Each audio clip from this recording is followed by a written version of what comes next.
Welcome to Raju's kitchen. வாங்க வீடியோக்குள்ளே போகலாம்.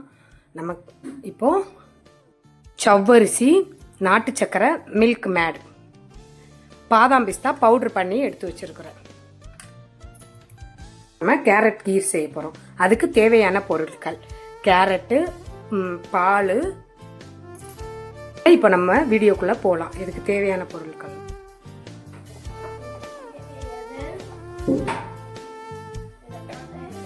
தேவைக்கேற்ப நெய் விட்டுக்கிடுவோம்.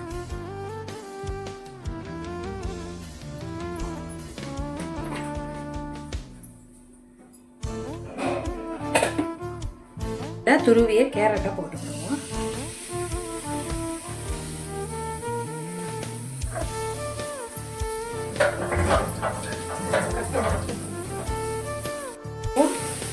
இதுல நம்ம அரை மணி நேரம் ஊற வச்சிருக்க சவ்வரிசியை போட்டு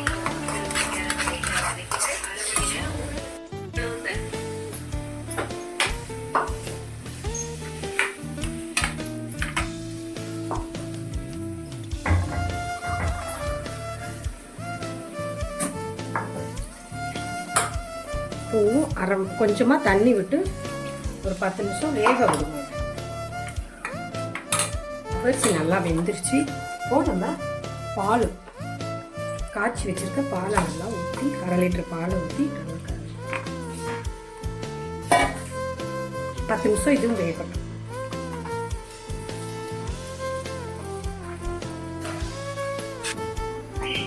இப்போ இதை நம்ம கொஞ்சம் நேரம் ஆற வச்சுட்டு தான் நம்ம இதுக்கு நாட்டு சக்கரையோ எது வேணுமோ போட்டுக்கலாம். நம்ம கொஞ்சம் ஆற வச்சுக்கணும். நான் நாட்டு சக்கரை தான் போட போகிறேன், அதனால நான் கொஞ்சம் ஆற வச்சு தான் போட போகிறேன்.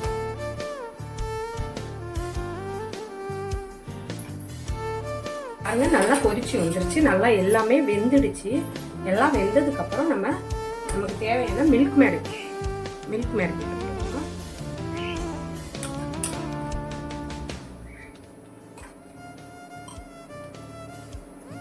மில்க் மேடு போட்டாச்சு. அதுக்கப்புறம் இதில் பாதாம், பிஸ்தா, ஏலக்காய் எல்லாம் அரைச்சி வச்சுருக்கேன். அதையும் நான் தூக்கிடுறேன். வேணும்னா போட்டுக்கோங்க, வேண்டாம்னா விட்டுருங்க. ஆனால் குழந்தைங்களுக்கு இதெல்லாம் நல்லா சத்தான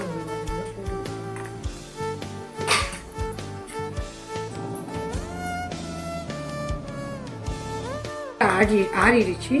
இப்போ நம்ம நாட்டு சக்கரை ஊற்றுறோம்.